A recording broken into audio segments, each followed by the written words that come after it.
Alors bonjour à tous et à toutes et bienvenue dans cette première partie de vidéo sur le chapitre 4. Donc on va introduire un petit peu la complexité des algorithmes. Alors allons-y.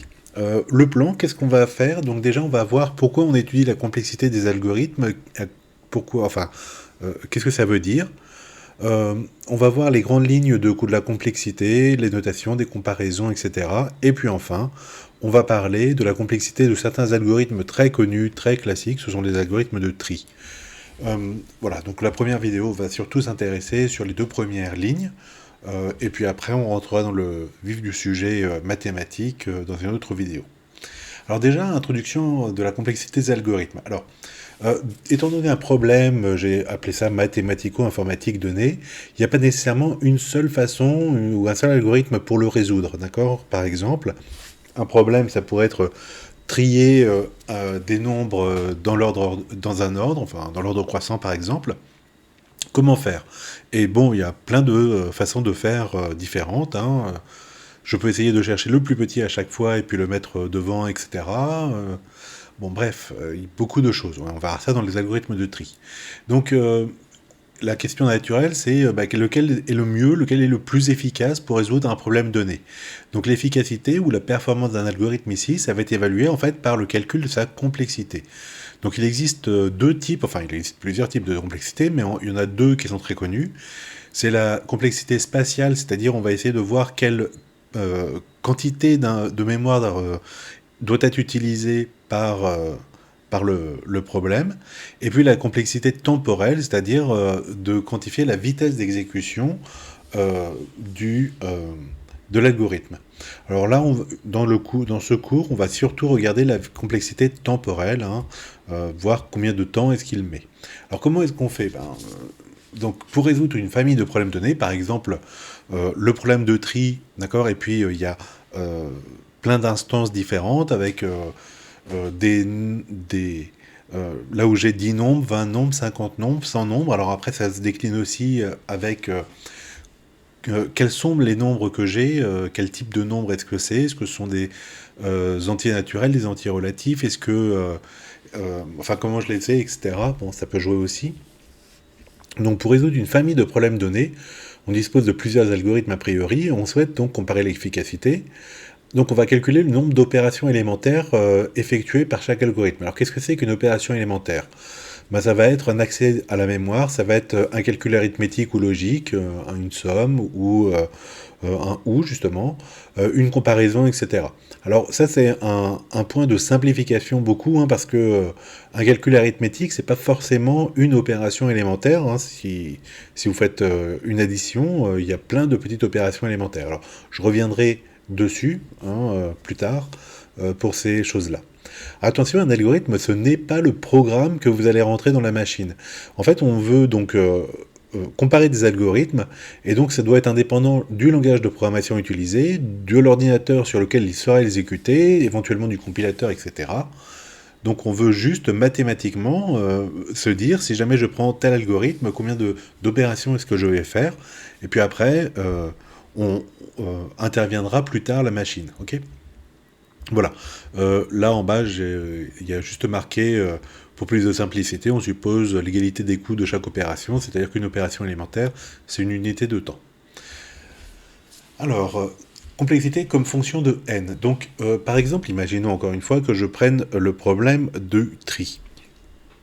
Je vais dire, voilà, j'ai n nombres à trier, et ce n, ça va être mon paramètre unique qui va représenter la taille des données à traiter. Donc mon problème, ça sera un problème de taille n.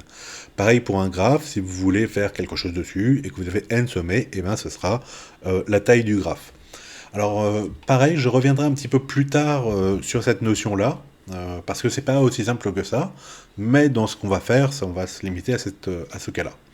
On va aussi parler, donc, en général, donc, ce qu'on va faire, c'est le pire cas, c'est-à-dire, au moins, quand on dira l'algorithme il se résout en n2, on sait que ça peut n'être que meilleur que n2, mais au pire, ce sera n carré opération.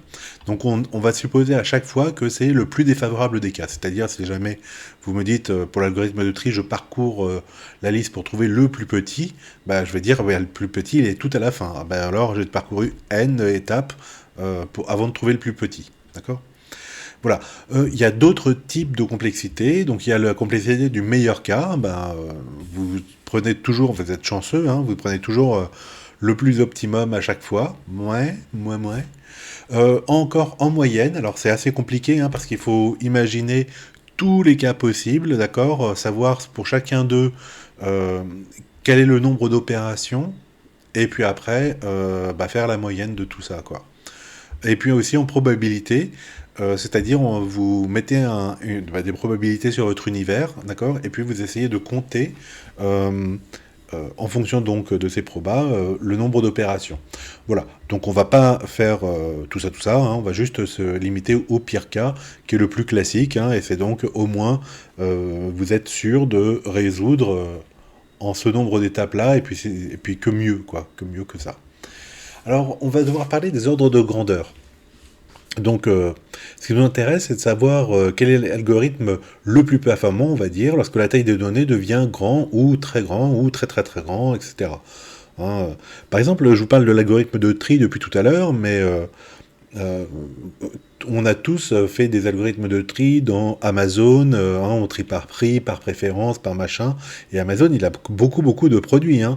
Donc, comment est-ce qu'il fait il nous dit qu'il génère ça en quelques millièmes de seconde, mais comment il fait derrière, etc. Euh, voilà, donc c'est ce qu'on appelle, puisqu'on fait que ça devient grand, très grand, c'est ce qu'on appelle le comportement asymptotique, c'est-à-dire quand le n, la taille des données, devient très grand. Alors, on va imaginer qu'on a deux algorithmes pour un même problème, hein, un même type de problème, donc A1 et A2. Et donc la taille du paramètre, ça va être noté n encore une fois. Donc A1, il a une complexité n carré plus 2n plus 3, et A2, il a 150n log de n plus 17 533. Alors lequel serait le plus performant à votre avis? Alors, on peut tracer les courbes, hein, donc on va tracer les courbes. Alors ce sont des courbes, petite parenthèse, hein, euh, là on les a fait pour tous les réels, mais en fait il faut imaginer que ça n'existe que sur les points antinaturels, d'accord? Pour le point x est égal à 1, à 2, à 3, etc. Ok. Voilà. Alors, donc l'échelle hein, est très différente. Donc ici, c'est pour n est égal à 5, n égale 10, n égale 15, 20, etc. Et puis là, vous voyez qu'on a fait 15 000 opérations, etc. Alors évidemment, T1, donc le temps de calcul, alors là c'est F, de l'autre côté c'est T1, mais c'est pas grave. Vous voyez que c'est tout petit au début, si n est égal à 0, ça vaut 3, d'accord. Pouf, ça fait que 3. Alors que l'autre, même si n est égal à 0, le log il marche pas, bon, enfin si n est tout petit, ça vaut quand même 17 533 parce qu'on a fait des opérations, un nombre, l'initialisation de notre algorithme nous a donné un nombre d'opérations comme ça, et donc il est au moins par ici, d'accord, il commence là, ok. Donc on pourrait se dire, en voyant ça, jusqu'à n est égal à 55, on pourrait se dire, l'algorithme 1 est vachement plus performant que l'algorithme 2, d'accord. Mais si on prend du recul, alors attendez, voilà. Donc là, on a pris du recul et en plus, on peut voir où est-ce qu'on est. Donc on voit que quand on a à peu près 1000, quand n est égal à peu près 1000, les deux algorithmes commencent à être significativement, grosso modo, la même chose. Et puis après, pour 2000, etc., le premier algorithme, celui avec le n carré plus 2n plus 3, je crois, il commence à devenir vraiment très très fort, d'accord. Il prend beaucoup de temps d'opération, alors que l'autre, celui en n log n, il reste, vous voyez, pas très très loin d'une droite, quoi. Ok. Et donc voilà. Et donc finalement, donc vous voyez que le 17 000 et quelques, là on le voit plus du tout, hein, l'écart ici. Finalement, celui qu'on va préférer, je reviens, c'est lui, d'accord, plutôt que lui, ok. Parce que le n log n, ici, il tend beaucoup moins vite vers plus l'infini que le n carré, d'accord. Et en fait, ce qu'on voit, c'est que, peu importe, déjà, il n'y a que le terme dominant qui nous importe, hein, d'accord, c'est le n carré ou c'est le 150 n log n. Et puis même le 150, en fait, on n'en a rien à faire, hein, c'est surtout le n log n qui va nous importer. Et donc, il y a beaucoup d'indications ici qui ne servent à rien. Le 17 533, vous voyez qu'au bout d'un moment, c'est epsilon, hein, d'accord. On ne le voit même plus ici. Par contre, ce qu'on voit, c'est que le deuxième algorithme est vachement plus rapide, oui, que l'autre. Hein. L'autre demande beaucoup d'opérations, plus d'opérations à traiter. Et donc c'est là où on va un petit peu utiliser les mathématiques donc pour avoir des ordres de grandeur, c'est-à-dire finalement de cette fonction-là, ce qui m'intéresse c'est que c'est n carré. Et puis cette fonction-là, ce qui m'intéresse c'est que c'est n log n, d'accord? Donc comment mathématiquement virer les informations non pertinentes, c'est-à-dire les coefficients, et puis les trucs qui sont plus petits finalement, qui tendent moins vite vers l'infini que le terme ici. Alors en mathématiques, c'est ce qu'on appelle donc la domination, le grand O. On retient donc, alors bon, peu importe la formule, mais vous voyez, si t est égal à 5n plus 12, t, on va dire, est un grand O de n. Pourquoi? Parce que, bon, allez, le 5, le 12, on s'en fiche. Ce qui m'importe, c'est le n ici, d'accord? Et donc, c'est le grand O de n.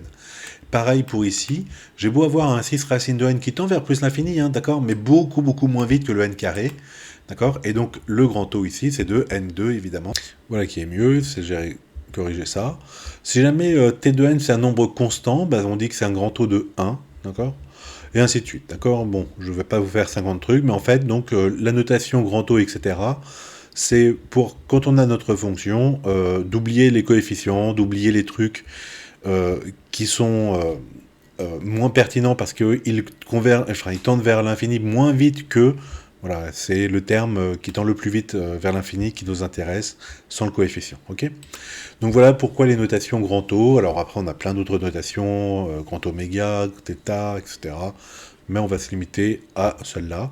Donc la définition théorique, c'est que donc, si jamais t de n, c'est votre la complexité en temps, et on dit que c'est un grand O de f de n, si le t de n il est borné à partir d'un certain rang par une constante fois la fonction donc f de n. Okay, donc en général on met des fonctions ici très simples, surtout en complexité, hein, en maths on fait plus compliqué, mais bref. Ok, alors hop, je passe sur cet aspect un peu technique pour voir un petit peu les classes de complexité. Alors, quand j'ai un algorithme en grand O de 1, la classe de complexité c'est constant, c'est-à-dire que quelle que soit la taille de... Peu importe la taille, hein, il va toujours faire grand O de 1, d'accord? Ok, si jamais j'ai un log de n, on va dire que c'est logarithmique. Quand c'est n, on va dire que c'est linéaire. N log n, on va dire que c'est quasi linéaire. Pourquoi quasi linéaire? Vous voyez que là, en fait, c'était un n log n.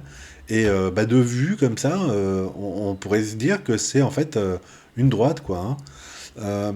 Vue de loin. En fait, non, ce n'est pas une droite, c'est beaucoup plus ça tend plus vers l'infini, plus vite que n, d'accord? Puisqu'on multiplie par log de n qui tend vers l'infini. Mais c'est beaucoup, beaucoup moins rapide que n carré que vous voyez ici, d'accord? Donc du quasi-linéaire, après n2 c'est quadratique, n3 cubique. 2 puissance n c'est exponentiel. D'accord? Le exponentiel, si jamais vous avez fait la terminale scientifique, vous savez que c'est e puissance n, avec un e qui vaut voilà, 2,718 machin, etc. D'accord? Pour pas avoir de dire de bêtises. Voilà, donc en fait c'est une exponentielle, d'accord? Donc c'est pas 2,7, mais c'est pour vous dire que 2,7 puissance n, c'est exactement l'exponentielle que vous avez rencontrée précédemment. Petite remarque sur le 2 puissance n, on le trouve souvent parce que c'est le nombre... si vous avez n bits qui peuvent prendre donc des soit 0 soit 1, combien y a-t-il de possibilités différentes? Il y en a 2 puissance n, d'accord? Chaque bit pouvant prendre 0, 1, ça vous fait 2. Ok, fois 2, fois 2, fois 2, n fois, puisque vous avez n bits là, et donc ça vous fait le 2 puissance n. Et enfin, le n factoriel, c'est-à-dire n fois n-1 fois n-2, etc. Donc voilà, c'est ce qu'il y a de plus gros, et c'est en combinatoire notre notre hantise, quoi. C'est-à-dire qu'on a de temps en temps des problèmes où il y a des algorithmes factoriels, et là, c'est terrible. Alors, on va voir un peu des chiffres pour que vous puissiez vous dire, oui d'accord, vraiment, un algorithme en log de n, c'est vachement mieux que n de log de n, qui est vachement mieux que machin, etc. D'accord? Et j'ai trouvé 3 présentations complètement différentes du même phénomène, quoi. Alors le phénomène, hein, on l'appelle explosion combinatoire, ou on l'appelle tyrannie de la complexité, enfin bref, ça porte plusieurs noms. Voilà, c'est qu'il ne faut pas trop s'approcher de puissance n ou n factoriel, ça c'est pas bon du tout. Alors, on va donc voir 3 tableaux différents, donc toujours sur, on va voir donc ces classes de complexité là avec différentes valeurs de n, d'accord, mais ça va répondre dans un cadre un tout petit peu différent à chaque fois. Alors, premier cas, on va voir, je suppose que j'ai un ordinateur qui effectue une opération en 1 microseconde, 10,6 secondes donc, et combien est-ce qu'il me faut de temps pour traiter un algorithme de complexité, donc log de n log de n, etc., pour différentes valeurs de n. Bon, je vais prendre quelques valeurs de n, hein, 10, 100, 1000, ça va être un truc comme ça. Deuxième cadre, très différent, mais donc j'ai un ordinateur qui résout un problème en un temps, en 10 minutes, on va dire, d'accord, un problème de taille grand N. Et maintenant, vous me dites, bah super, je t'offre un ordinateur 10 fois plus grand, mais tu as toujours 10 minutes, hein, par contre. Hein. Donc, 10 fois plus puissant, et j'ai toujours mes 10 minutes. Donc, quel effet ça a sur la taille? Est-ce que je peux faire 10 fois N sur la taille du problème si j'ai un ordinateur 10 fois plus puissant? Donc, selon la complexité de l'algorithme, donc n log de n log de n, etc., on va voir quel est l'effet sur la taille du problème que je peux résoudre. Et enfin, troisième version du même phénomène, maintenant j'ai toujours un ordinateur, hein, d'accord, et je dois, on va voir, j'ai plutôt une taille de problème donnée, d'accord, c'est la taille du problème cette fois-ci qui est donnée, donc j'ai 10 puissance 6 opérations, enfin, à faire, et donc je veux le faire en fonction à la fois de la puissance de ma machine et de la complexité de l'algorithme, d'accord. Voilà, donc c'est trois versions pour montrer l'effet de ceci, d'accord. Donc selon là où on se place, donc je reviens, soit on se place sur donc à chaque fois, hein, il y a les algorithmes qui sont différents, et de l'autre côté c'est, alors ici c'est le n qui va varier, ici bah, c'est la puissance de la machine qui va varier, et ici c'est un peu pareil, c'est aussi la puissance de la machine, mais on regarde le temps cette fois-ci, d'accord, alors que là le temps il est fixé. Allons-y. Premier calcul, donc j'ai un certain nombre d'opérations à faire, donc n c'est la taille de mon problème, d'accord, 10. Donc mon ordinateur, je me suis dit, je vais prendre 1 milliseconde, 10 moins 6 secondes pour faire une opération, d'accord. Donc s'il a 10 opérations à faire et qu'une opération c'est 10 moins 6, vous êtes d'accord qu'il va les résoudre en 10 moins 5 secondes, d'accord. Le 10 fois 10 moins 6, quoi. Voilà. Donc si jamais mon algorithme, pardon, il est en log de n, vous voyez que c'est 2,3 fois 10 moins 6, c'est hyper rapide. Si c'est en n linéaire, c'est 10 moins 5 secondes. Si c'est n log de n, ça fait 2,3 fois 10 moins 4 secondes. N2, 10 moins 4 secondes. N3, 10 moins 3 secondes. 2 puissance n, bah, c'est aussi 10,3 secondes, c'est le fameux 1024, d'accord, mais avec 10 moins 6, donc ça me fait 10 moins 3, quoi, grosso modo. N factoriel, ah bah ça commence à déjà être 3,6 secondes, vous voyez. Ok, si ma taille du problème maintenant c'est 100, voilà, j'ai un tableau à trier de taille 100, combien est-ce que ça va faire d'opérations? Alors maintenant, donc, je vais me dire, j'ai un algorithme de log de n, bon, ça reste toujours 10 moins 6, en n, donc 100 fois 10 moins 6, bah, ça fait 10 moins 4, n log n, ça reste de l'ordre de 10 moins 4, vous voyez, avec un facteur 5 fois, bon d'accord, 10 moins 2, une seconde quand même, ça commence à faire. Et puis là, vous voyez la bascule, hein, là c'est 4,4 fois 10 puissance 16 années, d'accord. Donc a priori, il y a une coupure de courant d'ici là, Windows s'est planté, et le soleil a explosé. N factoriel, bon, c'est même pas la peine d'y penser, quoi.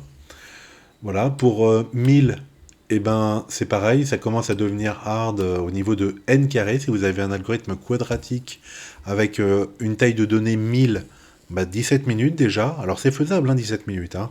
On les a tous les jours, d'accord. Mais ça commence à chiffrer, quoi. Hein. N3, 11 jours environ, d'accord. Bon, 2 puissance n, on n'y pense même plus. D'accord. Et puis pour un algorithme, enfin pour une taille de problème de 10 000 plutôt, ok, donc ça commence à piquer très fort si vous avez n log n, ok, donc un quasi linéaire, et donc n carré, on n'y pense même pas, 31 millénaires, le soleil n'aura pas encore explosé peut-être, mais par contre, ouais, Windows aura planté, d'accord. Voilà, donc temps de calcul, vous voyez que eh ben déjà même les algorithmes en N2, c'est pas gagné, quoi, hein, d'accord. Vous dire que vous êtes limité à 1000 avec les tailles de données qu'on a aujourd'hui, bah c'est un peu, ouais, c'est pas génial, ok. Alors maintenant, donc deuxième version, Donc on efface précédemment. Je dispose d'un temps donné, d'accord? Je sais que dans ce temps, mes 10 minutes, d'accord? Avec mon ordinateur, je peux résoudre un problème de taille grand N, ok? Maintenant, vous me dites, écoute, moi je t'offre un ordinateur 10 fois plus puissant, d'accord? Mais tu as toujours tes 10 minutes, hein, et qu'est-ce que je vais pouvoir faire comme taille de problème selon la complexité de l'algorithme? Alors, si l'algorithme il est de complexité logarithmique, je vais pouvoir faire un problème de taille 10, n puissance 10, pardon. Oh, énorme, gigantesque, d'accord? Donc là, j'ai gagné le pompon, quoi. Hein. S'il est linéaire, si vous me donnez un ordinateur 10 fois plus puissant, je peux résoudre un problème 10 fois plus gros, quoi. Donc 10n, ok? Si vous me donnez un ordinateur 100 fois plus puissant, 100n. Si vous me donnez un ordinateur 1000 fois plus puissant, 1000n, ok? Donc logarithmique, la taille du problème est gigantesque, le bond qu'on fait est monumental, d'accord? Linéaire, c'est juste, vous avez 10 fois l'ordinateur, vous allez 10 fois plus vite, vous avez 100 fois l'ordinateur, vous allez 100 fois plus vite, 1000 fois, d'accord? Quasi linéaire, on va pas chipoter. C'est en gros la même chose, d'accord? C'est plus petit qu'eux, mais c'est pas loin d'être, ok? Ok, alors maintenant, quadratique. J'ai un ordinateur 10 fois plus puissant, oui, mais je peux faire que dans le même temps, dans toujours mes 10 minutes, je ne peux faire un problème que de taille 3n seulement, d'accord? C'est pas 10 fois, hein, c'est juste x3. 100 fois plus puissant, c'est juste environ 10 fois la taille du problème. 1000 fois plus puissant, seulement 32 fois la taille du problème, d'accord? Si mon algorithme il est cubique, un ordinateur 10 fois plus puissant, ça ne me fait que, grosso modo, doubler la taille du problème. Si c'est 100 fois plus puissant, ça me fait que x5 la taille du problème, d'accord? 1000 fois plus puissant x 10, ok? Alors s'il est exponentiel, c'est presque ridicule, mais voilà, je fais n plus 3. D'accord? C'est pas génial. Hein. Là, n plus 7, là, n plus 10. Enfin, c'est pas génial, sauf que si vous n'avez pas le choix, vous êtes content de pouvoir améliorer ça. Ok? Voilà, donc la puissance de calcul, c'est très bien, d'accord? Sauf que si vous avez des algorithmes complètement idiots, de toute façon, ça sert à rien, quoi. Hein, vous ne pourrez pas changer. Il faut comprendre aussi, ça, c'est que la complexité de l'algorithme, un algorithme donné, il a une complexité, et quelle que soit la puissance de votre machine, de toute façon, la complexité, elle reste la même. Hein. Donc, si j'utilise un algorithme exponentiel, vous avez beau monter la machine, ça va pas me permettre de résoudre grand-chose. Enfin, beaucoup plus, d'accord, c'est beaucoup plus gros, mais ça restera extrêmement limité. Hein, vous voyez, c'est décuplé, d'accord voilà, c'est vraiment très très faible l'amélioration par rapport à ce que vous en investissez ici. Et donc, dernier problème, enfin dernière présentation. Donc maintenant, j'ai un problème de taille 1 million de données, d'accord? Et je veux donc savoir en combien de temps je vais pouvoir le résoudre selon donc le type d'algorithme, donc s'il est en ln, en n, en n2 ou en 2 puissance n exponentielle. Si j'ai un ordinateur qui a donc 10 puissance 6 flop, 10 puissance 9, 10 puissance 12 comme puissance de calcul. D'accord? Alors, je vous rappelle ce que c'est qu'un flop. Donc, le nombre d'opérations à virgule flottante par seconde, c'est floating point operation per seconde. Donc, floating point operation per seconde. Ok? Voilà, donc c'est l'unité de mesure de ça. Donc un microprocesseur monocœur cadencé à 2,5 GHz, donc pour aujourd'hui c'est pas génial, mais c'est environ 10 milliards de flops. Ok, donc on a dépassé le 10 puissance 12 flop en 1997, le 10 puissance 15 flop, le pétaflop en 2008, d'accord? Ce ne sont pas des ordinateurs du commerce évidemment, hein, c'est des trucs absolument monstrueux, hein, les choses comme ça, quoi. Hein. Ok, alors, donc si j'ai un ordinateur qui me permet qui a comme puissance 10 puissance 6 flop, donc je vais pouvoir traiter un problème en log de n, donc avec un n qui est en 1 million, d'accord, en 0,013 millisecondes, d'accord, voilà. Vous voyez que si jamais j'ai 10 puissance 12, donc en teraflop, ça commence à faire vraiment des gros ordinateurs, ça me fait 13 nanosecondes, d'accord? Voilà, mais pour un ordinateur de N2, ça reste quand même une seconde ici, tiens. Ouais. Oui, c'est ça, une seconde. Là, en 10 puissance 6, ça me fait 278 heures. 2 puissance 9, ça me fait 15 minutes. Et puis si c'est exponentielle, bon, vous voyez que avec le plus gros ordinateur, là, le teraflop, donc 97, le top du top, ça me fait quand même une semaine, ok. Voilà, et puis si jamais je descends dans l'échelle de puissance de l'ordinateur, 10 ans ou 10 000 ans, ok. Donc, les algorithmes exponentiels comme ça, c'est pas gagné hein, de le faire. Voilà pour cette première partie de présentation, je vais m'arrêter là. Je continuerai donc sur un truc beaucoup plus mathématique pour les complexités des algorithmes de tri. Et enfin, je reviendrai avec des remarques, des compléments. Voilà. Par exemple, comme complément, on a des algorithmes exponentiels, mais qui sont pas si terribles que ça, parce qu'on essaye de gratter au lieu du 2 puissance n, si vous avez 1,001, d'accord, puissance n, ça reste exponentiel, mais c'est gentil pendant un certain temps. Par exemple, quand je vous ai parlé ici du paramètre unique, eh ben, de temps en temps, on ne fait pas de paramètre unique, d'accord. On essaye d'avoir 2 paramètres ou 3, enfin bref, pour essayer de, de limiter en fait l'explosion combinatoire. Je vous expliquerai pourquoi, comment, etc. On reviendra aussi là sur le côté calcul arithmétique égale une opération, en disant que de temps en temps c'est pas le cas, etc. etc. Ok. Donc voilà pour cette fois, c'est tout.